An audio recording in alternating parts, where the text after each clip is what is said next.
اب گھر میں آ گیا تھا۔ وہ میرا چھوٹا بھائی شکیل سعودی عرب میں ہی کام کر رہا تھا۔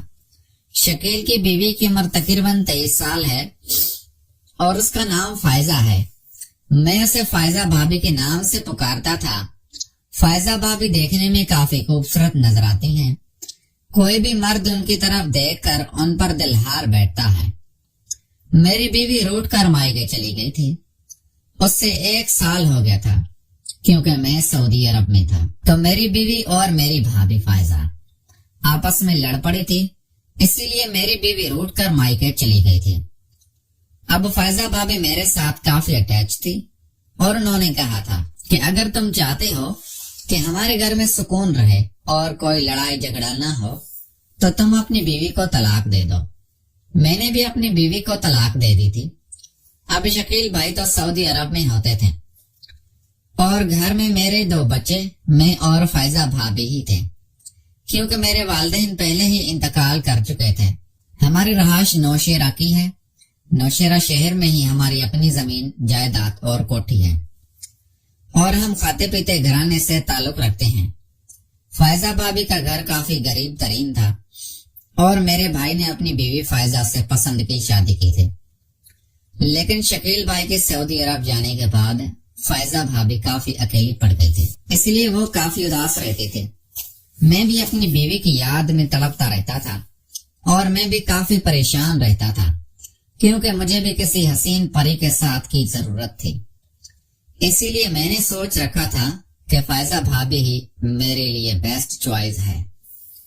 اس لیے میں ان کا منت ترلا کروں گا کہ وہ میرے ساتھ ایک دفعہ۔ فائزہ بھابی میرے پاس آئی اور کہنے لگی میں اپنی مائکے جانا چاہتی ہوں، تم مجھے بائک پر مائکے لے چلو۔ میں فائزہ بھابی کے مائکے کبھی نہیں گیا تھا، لیکن اس دن مجھے فائزہ بھابی کے بات ماننا پڑی تھی اور میں نے حامی بھر لی تھی۔ پہلے میں فائزہ بھابی کو بازار لے کر گیا اور وہاں ان کے پسند کے کپڑے دلوائے اور کپڑے دلوانے کے بعد میں فائزہ بھابی کو ان کے مائکے لے کر چلا گیا تھا۔ ہمارے پاس اپنی گاڑی تھی اور میں نے فیصلہ کیا کہ اپنی گاڑی میں بیٹھا میرے دونوں بچے بھی ساتھ تھے اور ہم فائزہ بھابی کے مائکے چلے گئے تھے۔ وہاں پر فائزہ بھابی کے مائکے والوں نے ہماری کافی آؤ بھگت کی تھی اور ہمیں کافی عزت دی تھی۔ وہاں پر ہم 3-4 دن رہے۔ جب فائزہ بھابی نے کہا کہ ہم واپس چلتے ہیں تو میں فائزہ بھابی کی فرمائش پر ہی فائزہ بھابی کو واپس لے آیا تھا۔ واپس آنے کے بعد فائزہ بھابی میرے اوپر کافی خوش تھی کیونکہ میں ان کی کسی بھی بات کو ٹالتا نہیں تھا اور ان کی کافی عزت کرتا تھا، اس لیے فائزہ بھابی میرے اوپر جان چھڑکتی تھی۔ لیکن مجھے ابھی تک فائزہ بھابی سے کوئی فائدہ نہیں ہوا تھا کیونکہ میں جو فائزہ واپس لینا چاہتا تھا فائزہ بھابی ابھی تک وہ مجھے نہیں دے رہی تھی اور فائزہ بھابی اس بات سے بالکل انجان تھی کہ میں اس سے کیا چاہتا ہوں۔ ایک دن میرے بچے اسکول گئے ہوئے تھے۔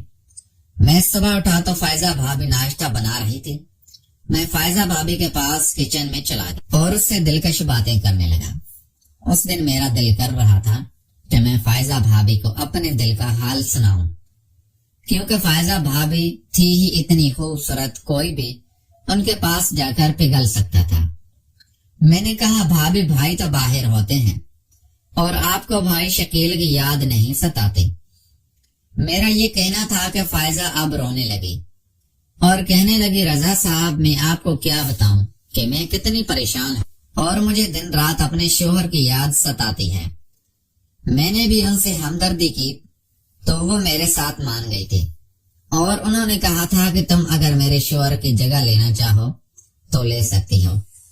میں نے بھی حامی بھر دی تھی کیونکہ میں بھی یہی چاہتا تھا اور میری بیوی 1 سال سے میرے پاس نہیں تھی، اس لیے مجھے بھی اس چیز کی کافی ضرورت تھی جو فائزہ بھابی نے پوری کر دی تھی۔ اب ہم فائزہ بھابی کی دیوانی تھی اور فائزہ بھابی جب تک مجھے ان وادیوں کی سیر کروا دیتی جن وادیوں کی سیر کر کے مجھے کافی راحت ملتی تھی۔ شکیل بھائی اس بات سے بالکل بھی نا واقف تھے کہ اس کے گھر میں کیا چل رہا ہے، اس لیے میں نے شکیل بھائی کو کہا تھا کہ تم جلدی واپس آ جاؤ تاکہ میں کوئی اپنے لیے اچھا سا رشتہ ڈھونڈ کر شادی کر لوں، اور مجھے یہ بھی پتا تھا کہ اگر شکیل بھائی کو پتا چل گیا تو وہ میرے ساتھ کافی برا کریں گے اور ہم دونوں بھائیوں کی بگڑ جائے گی۔ اسی لیے 2 سال بعد شکیل بھائی واپس آئے تو میں نے شادی کر لی تھی، الگ گھر لے کر رہنے لگا تھا۔ لیکن فائزہ بھابھی کی یاد ابھی بھی مجھے ستاتی تھی، جس طرح انہوں نے پورے دنوں میں میرا ساتھ دیا تھا اور مجھے راضی کیا تھا۔ پیارے دوستو، اگر آپ کو یہ ہماری کہانی پسند آئی ہے تو اس ویڈیو کو لائک کر کے چینل کو لازمی سبسکرائب کریں۔ ملتے ہیں اگلی ویڈیو میں۔ Thanks for watching.